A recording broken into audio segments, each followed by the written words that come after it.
So many of my students ask me about GRE versus GMAT that I thought I'd give them some heads up on something that's changing about the GMAT online home exam. Obviously, this is most relevant if you're thinking of doing the GMAT or if you are considering the GMAT versus the GRE. Let's look at some of the changes that are going to occur for exams taken in April, and let's look at some of the comparisons between the GMAT versus the GRE. These changes were announced 2 days ago, so this is kind of hot off the press. The first change that I've highlighted down below here is that beginning April 8th, the essay section will return for the GMAT home exam. As it currently stands, you don't have to do the essay, but for exams booked on or after April 8th, for the home GMAT exam, you will have to do the AWA essay section. Now, from my personal anecdotal experience, schools care much more about the overall score you get and less about the IR score and AWA score. But of course, that's just anecdotal experience, and every business school might be different in that regard. That's just my own experience. They care more about quant and verbal, much more than they do about IR or the essay. So not maybe a huge change, just a change in terms of how long the exam is going to be. The next thing you might want to know is that in the old GMAT online exam, you had to use the online whiteboard. So quite a while ago, people would have to use the online scratchpad to do their working out. That's changed, and so they're emphasizing that again, you can use a physical whiteboard for the GMAT at home exam. But what are some of the other changes and more interesting changes? Let's scroll down to find out. These are the main changes between the exams taken before April 8th and exams taken after April 8th. And we'll talk about the dates a bit more in a second. One of the big changes they've announced is that you can now choose the order in which you take the exam. So at the moment, for the home exam for the GMAT, it's fixed in order. You have to do the quant, then the verbal, and then the IR. But now you can choose the order you want to sit the exam.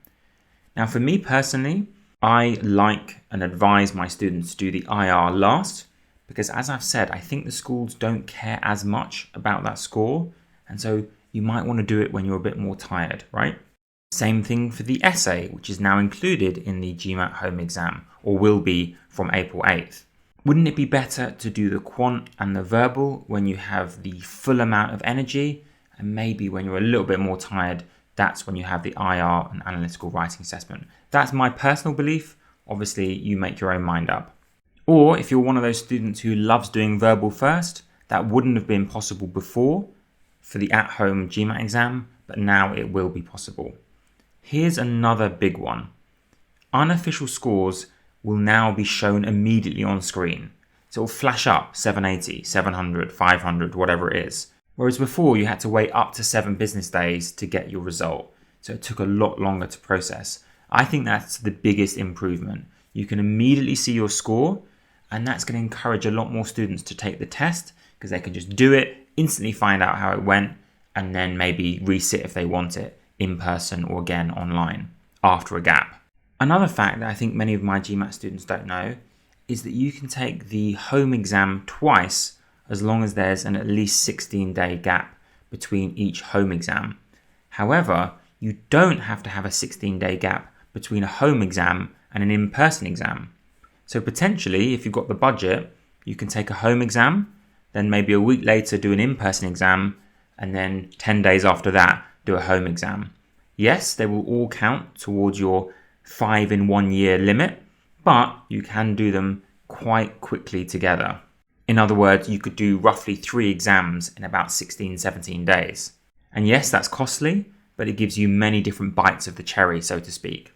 And as we've talked about, you can see your scores immediately now, both in person and for the home exam.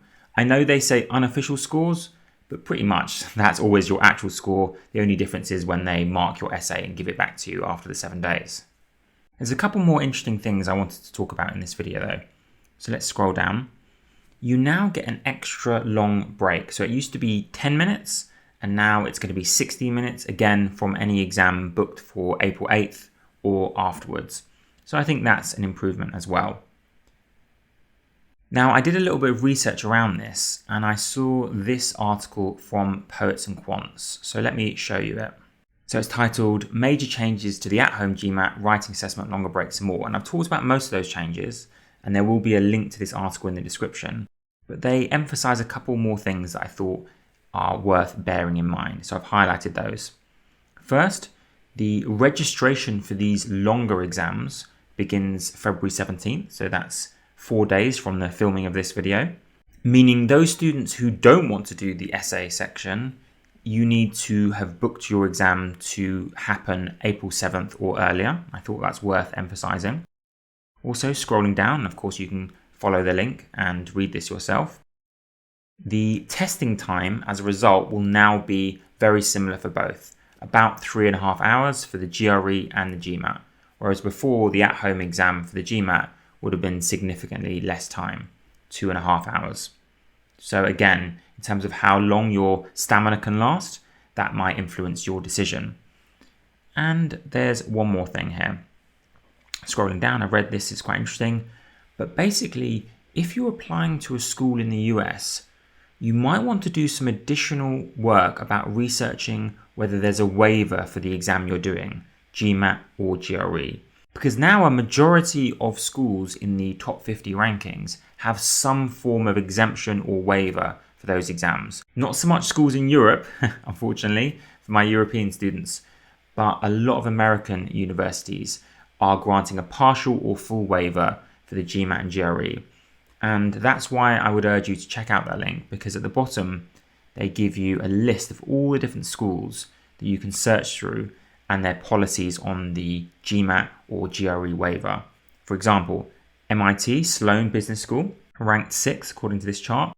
We're saying that for this year only, they will review submitted material as is and without negative inferences, as in they won't negatively infer if you don't have a test, for example. Or Virginia, Darden, will look at previous SAT, ACT scores as criteria for a waiver, whether to grant you a waiver for doing the GMAT, GRE.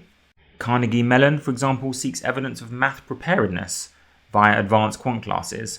So each school is going to be quite different, particularly this year, 2021, in what exams they do require and don't require. So it's definitely worth investigating whether you're studying for the GMAT or GRE. Anyway, I only wanted this to be a quick video, like an FYI for those thinking of the GMAT or taking the GMAT, just to help your decision making in that regard. And don't worry, of course, I will get back to tutoring you in the quant and verbal sections very soon. But if this video giving you a bit more of an insight into the admissions process itself is helpful, please do let me know in the comment section and I'll make more such informational videos in the future. Either way, thank you so much for watching and see you in the next video.